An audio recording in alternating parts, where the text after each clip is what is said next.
आदिवासी समाजाच्या आरक्षण मध्ये घुसखोरी थांबवण्यासाठी नंदुरबार जिल्ह्यातील शहादा तालुक्यातील आदिवासी बांधवाक्रमक हैदराबाद गॅजेटनुसार बंजारा समाजाने आदिवासी आरक्षणात समावेश करण्याच्या मागणी केली असता त्यांच्या विरोधात आज शहादा शहरात तालुक्यातून आलेले आदिवासी बांधवांना मार्फत भव्य जनाक्रोश मोर्चा काढण्यात आला।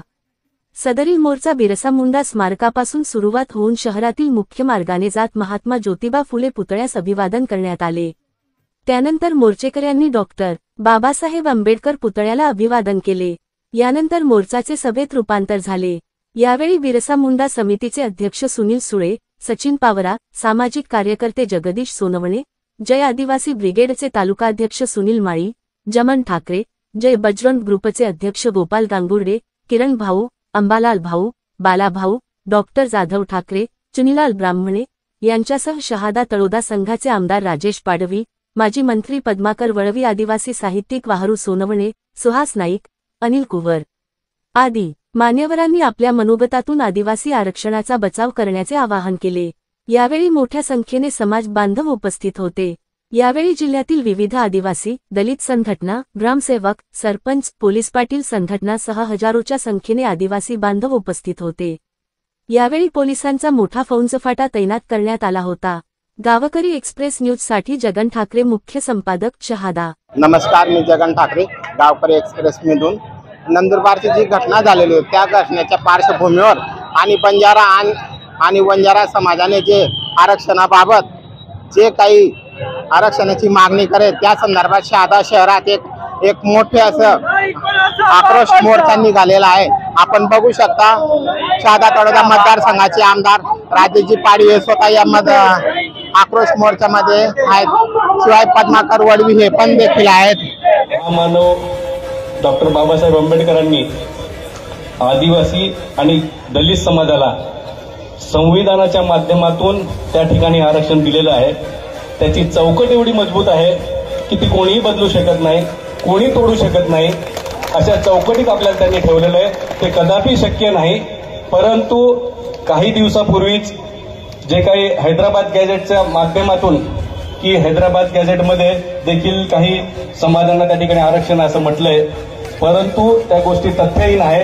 त्या गॅजेटमध्ये ज्या पद्धतीने मराठा समाजाने गॅजेटची त्या ठिकाणी अंमलबजावणी व्हावी अशी मागणी केली आणि त्याच टायमाला गॅजेटचा पूर्ण अभ्यास करून आपले राज्याचे मुख्यमंत्री आदरणीय फडणवीस साहेब यांच्या माध्यमातून त्या ठिकाणी कमिटी स्थापन करण्यात आली। त्या कमिटीचे अध्यक्ष मराठा समाजाचे आदरणीय विखे पाटील साहेबांना नेमण्यात आलं। त्यांनीही त्या ठिकाणी स्पष्ट केलेलं आहे, कारण बघा आज देखील त्यांनी स्पष्ट केलेलं आहे की ह्या गॅजेटचा आणि कुठल्याही आरक्षणाचा काही संबंध नाही। तर आपल्या आदिवासी आणि दलित समाजाचा संबंध येत नाही, तर त्या ठिकाणी आपल्या आरक्षणामध्ये कोणी शिरकाव करेल, कोणी घुसखोरी करेल, कोणाला दिलं जाईल। जोपर्यंत देशाचे यशस्वी पंतप्रधान आदरणीय मोदी साहेब आहे भक्कमपणे आदिवासी समाजाच्या पाठीमागे आहे। आपण अजिबात विचार करू नये की मोदी साहेब ज्या ज्या ठिकाणी आदिवासी समाज आहे त्या ठिकाणी मोदी साहेबांनी घरकुलं तुम्ही बघा 2014 पासून किती मोठ्या प्रमाणात घरकुलं दिले। आज आपल्या समाजाची लोक पक्क्या घरामध्ये राहायला लागले, खेडोपाड्या वाड्या वस्त्या सर्व ठिकाणी राहायला लागले। सर्वांना घरापर्यंत पाणी पोहोचवणं, वीज पोहोचवणं हे सुरू केलेलं साहेबांनी ते भक्कमपणे आपल्या पाठीमागे आहे। आणि शासन मी काही दिवसापूर्वीच जेव्हा या ठिकाणी गॅजेटचा आधार घेत काही समाजांनी आदिवासी समाजामध्ये आम्हाला आरक्षण द्यावयाची मागणी केल्यानंतर मी स्वतः माझं पत्र तयार करून माननीय मुख्यमंत्री महोदय आणि उपमुख्यमंत्री महोदय आणि आदिवासी विकास मंत्री महोदय यांना पत्र सादर केलं। त्याला स्पष्ट इशारा दिलेला आहे की आमचं आरक्षण हे संविधानाने दिलेलं आहे, त्याच्यात कोणालाही हस्तक्षेप करू देऊ नये शासनाने, अन्यथा आदिवासी सर्व विसरून एक आदिवासी समाजाचा नागरिक म्हणून मी समाजाच्या पाठीमागे उभं राहीन असं स्पष्टपणे नमूद केलेलं आहे। मला मुख्यमंत्री महोदयांनी आणि सर्वांनी आश्वासित केलंय की आदिवासी समाजाच्या आरक्षणाला कुठलाही धक्का लागणार नाही, कोणीही त्या ठिकाणी घुसखोरी करणार नाही। धर्म लोकांचा आदिवासींना आपल्या याच्यामध्ये घेण्याचा जो प्रयत्न करत आहे आणि त्यांचा धर्म आदिवासीवर लादत आहे, मग ते हिंदू असू देत, मुसलमान असू देत, ख्रिश्चन असू देत, सर्व आपले धर्म, आपले नीती नियम, आपली आचारसंहिता या आदिवासीवर लादत आहे। आणि आदिवासीची जी संस्कृती आहे ती संस्कृती विसरायला भाग पाडत आहेत। अशा तऱ्हेने आज होत आहे।